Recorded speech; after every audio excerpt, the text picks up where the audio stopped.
جاهزين للتحدي؟ يلا بينا. ازيك يا درة البحرين؟ تمام الحمد لله. شلونك حبيبتي؟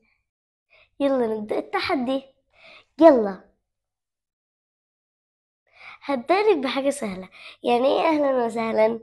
سهلة جدا، يعني حياك. وش معنى واجد؟ اتحداك تقولينها.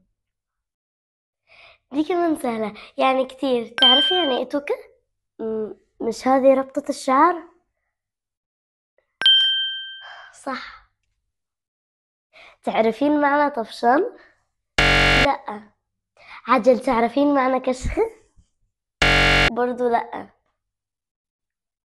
تبون تعرفون معناهم؟ شوفوا الفيديو كامل في قناة اليوتيوب، اللينك في أول كومنت. ما تنسوش اللايك والشير والسبسكرايب في القناة عشان تشوفوا الجزء الثاني. باي.